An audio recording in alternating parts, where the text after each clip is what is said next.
സ്വയം അറിയാതെ ഞാൻ ഓഫീസിലെത്തി. ഓട്ടോയ്ക്ക് എത്രയോ കൊടുത്തു. ചിറ്റപ്പന്റെ തുറന്ന കണ്ണുകളിലെ പ്രതീക്ഷ നിറഞ്ഞ നോട്ടം എന്നെ അലട്ടി. ഓഫീസർ മോനെ, ഞാൻ പോയിട്ടില്ല. തണുക്കുന്നുവല്ലാതെ. എന്നെ ഇവിടുന്നൊന്ന് കൊണ്ടുപോകാമോ? ആ ദൃഷ്ടി സംസാരിക്കുന്നുണ്ടായിരുന്നു. എന്നിട്ടും ഞാൻ എന്തേ തിരികെ പോരുന്നു? വില്ലേജ് ഓഫീസർ എന്നാൽ ഒരു ജോലിയേക്കാളുപരി സേവനമല്ലേ? നട്ടെല്ല് വളയ്ക്കാതെ എന്നുവരെ നിന്നതും നേടിയതുമെല്ലാം ഈ നിസ്സംഗതയിൽ ഇല്ലാതാവും. ലോകത്തിന്റെ കണ്ണിലല്ല, എൻ്റെ ഉള്ളിൽ. കൊലപാതകി. ജീവൻ രക്ഷിക്കാൻ അവസരമുണ്ടായിട്ടും ചെയ്യാത്തവൻ. ഈ ഒരു നിമിഷത്തെ തിരിച്ചു പിടിക്കാനായെങ്കിൽ ഞാൻ വീണുപോകുന്ന ആഴം വല്ലാതെ ഭയപ്പെടുത്തി. നാളെ വീണ്ടും കുഞ്ഞമ്മ അയക്കുന്ന ചമ്മന്തിയോ മീൻകറിയോ കഴിക്കുമ്പോൾ സത്യമായും അത് തൊണ്ടയിൽ തടയും.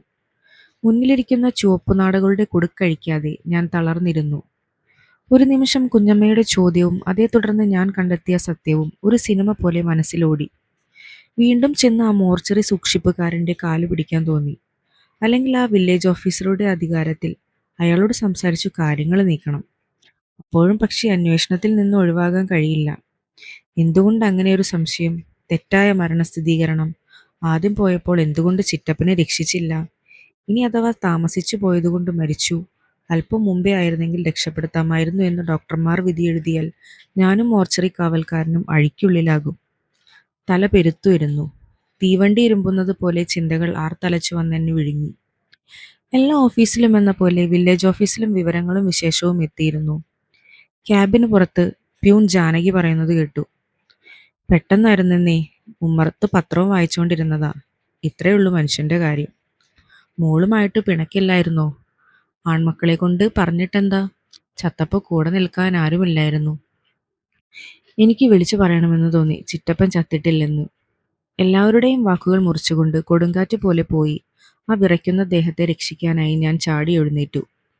അടുത്ത നിമിഷം ജാനകിയുടെ വാക്കുകൾ വീണ്ടും ചെവിയിൽ പതിഞ്ഞു. നമ്മുടെ സാറാ പോയി ഒരു മോനെ പോലെ നിന്ന് എല്ലാ കാര്യങ്ങളും ചെയ്ത് ശവം മോർച്ചറിയിലും കൊണ്ടുവച്ചത്. അല്ലേലും കഷ്ടകാലത്ത് ഉപകരിക്കാൻ അന്യരെ കാണൂ.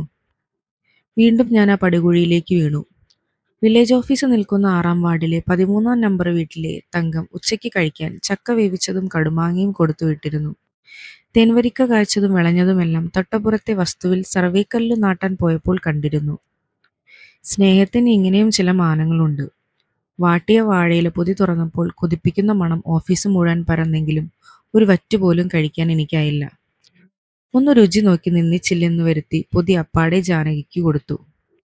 സ്നേഹത്തിന്റെ പങ്ക് ഓഫീസിലെ 7 പേരുടെ നാവിലും ഒരേ അളവിൽ ചെന്നെത്തി. തലവേദന അസഹ്യമായതോടെ ഉച്ചയ്ക്ക് ശേഷം വീട്ടിൽ പോകാനിറങ്ങി. പോകുന്ന വഴി തന്നെ ചിറ്റപ്പന്റെ വീട്ടിൽ കയറി. ഓണംകേറ മൂലയാണെന്ന് നേരത്തെ സൂചിപ്പിച്ചിരുന്നല്ലോ. അതുകൊണ്ടു തന്നെ നാട്ടിൻപുറത്തിന്റെ നന്മകൾ അന്യം നിന്നിരുന്നില്ല. ഇന്നത്തെ പോലെ റെക്കോർഡഡ് വായനയോ ശോകഗാനമോ അല്ല.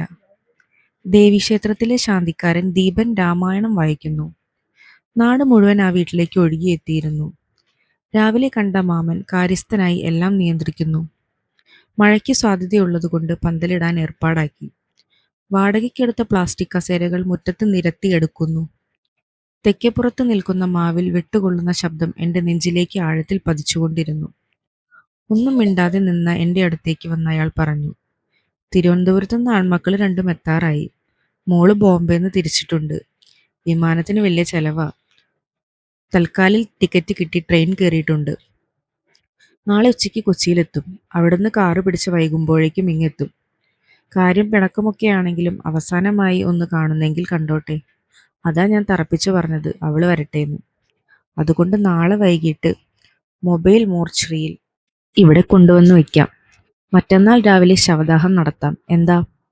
എൻ്റെ മിഴിച്ച കണ്ണുകളിലേക്ക് നോക്കിയെങ്കിലും മറുപടിക്ക് കാക്കാതെ തുടർന്നു. സാർ എന്തായാലും പേപ്പറിൽ കൊടുത്തിട്ടുണ്ടല്ലോ. അതേതായാലും നന്നായി. ഒരുപാട് പേരൊന്നുമില്ലെങ്കിലും വരാനുള്ളവരൊക്കെ അറിഞ്ഞു കേട്ട് വന്നോളും. അയാൾ നെടുവീർപ്പിട്ടു. പറമ്പ് വൃത്തിയാക്കുന്നവർ വിളിച്ചത് കേട്ട് അയാൾ അങ്ങോട്ട് പോയി. മാനമിരുണ്ടു. പതിവിലും നേരത്തെ ചന്ദനത്തിരിയുടെ മരണഗന്ധം കൂടിയായപ്പോൾ എൻ്റെ മനസ്സിലെ ഭാരം കൂടി. താങ്ങാൻ കഴിയുന്നതിലും അപ്പുറമായി. കുറ്റബോധവും സംശയങ്ങളും കൊണ്ട് നാവും തൊണ്ടയും വറ്റി വരണ്ടു. മടിച്ചു മടിച്ച് അകത്തു കയറി കട്ടിലിൽ തളർന്നു കിടക്കുന്ന കുഞ്ഞമ്മയെ കണ്ടു. അയൽപ്പക്കത്തെ ബീനമോൾ ഒരു പ്ലേറ്റിൽ കുറച്ചു കഞ്ഞിയുമായി അടുത്തിരിപ്പുണ്ട്. മുറി നിറയെ പെണ്ണുങ്ങൾ കുശുകുശുക്കുന്നു. എന്നെ കണ്ടപ്പോൾ കുഞ്ഞമ്മ മകനെ പോലെ കൈപിടിച്ചടുത്തിരുത്തി. ഓഫീസർ മോനെ, എന്നാലും ഒന്നും പറയാതെ പോലും പോയല്ലോ. എപ്പോഴത്തെയും പോലെ ഷുഗർ കുറഞ്ഞെന്ന് ഞാൻ വിചാരിച്ചേ. പിന്നെ അല്പം ശബ്ദം താഴ്ത്തി രഹസ്യം പറയുന്ന പോലെ രാവിലത്തെ ചോദ്യം ആവർത്തിച്ചു. ശരിക്കും പോയിരുന്നോ മോനെ? ഗീത സിസ്റ്റർ നന്നായി നോക്കിയാണോ പറഞ്ഞ്? പിന്നെ വീണ്ടും മറ്റെന്തൊക്കെയോ പറഞ്ഞു കരഞ്ഞു. മനസ്സിന്റെ നില തെറ്റിയോ എന്ന് പെട്ടെന്ന് ഞാൻ സംശയിച്ചു. സത്യത്തിൽ എനിക്കല്പം ദേഷ്യവും തോന്നി. കുഞ്ഞമ്മയുടെ ഈ സംശയം ചോദിക്കൽ കാരണമാണ് ഞാൻ കൂരിരുട്ടിൽ അലയുന്നത്. പദം പറഞ്ഞു കരയുന്ന കുഞ്ഞമ്മയെ കൂടുതൽ കേട്ടുകൊണ്ടിരിക്കാൻ മനസ്സ് വന്നില്ല. ഞാൻ പോകാൻ എഴുന്നേറ്റു. അവിടെ ഒരു മേശമേൽ എൻ്റെ മേശപ്പുറത്തെന്ന പോലെ ഒരു കെട്ടിരിക്കുന്നത് കണ്ടു. ഒന്നുകൂടി നോക്കിയപ്പോൾ അത് കത്തുകളാണെന്ന് തിരിഞ്ഞു. എൻ്റെ കണ്ണ് കത്തുകളിലുടക്കിയത് കണ്ടപ്പോൾ കുഞ്ഞമ്മ കരച്ചിൽ നിർത്തി എന്നെ നോക്കി, ഒരു പതർച്ചയോടെ. ആ കെട്ടൊന്ന് തുറന്ന് പരിശോധിക്കണമെന്നുണ്ടായിരുന്നെങ്കിലും ഞാൻ അതിന് തുനിഞ്ഞില്ല. പെട്ടെന്ന് തന്നെ പുറത്തിറങ്ങി. ഇരുണ്ട മാനം പെയ്തു തുടങ്ങിയിരുന്നു. മനസ്സിന്റെ ഭാരം ഇറക്കി വെച്ചേ പറ്റൂ. ആരൊക്കെയോ സംസാരിക്കാനായി അടുത്തുകൂടി. അവരെ ഗൗനിക്കാതെ ഞാൻ ഗേറ്റിന് വെളിയിലേക്ക് ഇറങ്ങി നിന്നു. ഗീത സിസ്റ്റർ ഡ്യൂട്ടി കഴിഞ്ഞ് കുടയും ചൂടി വരുന്നു. എന്തെന്നില്ലാത്ത ദേഷ്യത്തോടെ ഞാൻ അവരെ തറപ്പിച്ചു നോക്കി. ഇതെന്തു പറ്റിയെന്നുള്ള മട്ടിൽ അവരെന്നെയും. തലസ്ഥാനത്തു നിന്നും മക്കൾ രണ്ടുപേരും വന്നിറങ്ങി. എന്നെ കണ്ട പാടെ ചോദിച്ചു, എന്താ സാറ് സംഭവിച്ചത്? പെട്ടെന്ന് ഇങ്ങനെ പോകാൻ അച്ഛന് അസുഖങ്ങളൊന്നുമില്ലായിരുന്നല്ലോ. എല്ലാവരും നോക്കി നിൽക്കി കുഞ്ഞമ്മ നിലവിളിച്ചുകൊണ്ട് മഴയത്തോടി വന്നു മക്കളെ കെട്ടിപ്പിടിച്ചു. രാവിലെ ഭർത്താവിന്റെ മരണശേഷം നിർവികാരയായി വാഴച്ചോട്ടിൽ ചാരി നിന്ന കുഞ്ഞമ്മയെ ഞാൻ ഓർത്തു. പരസ്പരബന്ധം ഏതുമില്ലാതെ വികാരപ്രകടനങ്ങളെ ചേർത്ത് വായിക്കാൻ കഴിയാതെ ഞാൻ ധരിച്ചു നിന്നു. മക്കൾ അമ്മയെ ചേർത്ത് പിടിച്ച് ആശ്വസിപ്പിച്ച് അകത്തേക്ക് നടന്നു. കുളിര് കോരുന്ന മഴയിലും ഞാൻ വെട്ടി വിയർക്കുന്നുണ്ടെന്ന് അപ്പോൾ മാത്രമാണ് ശ്രദ്ധിച്ചത്.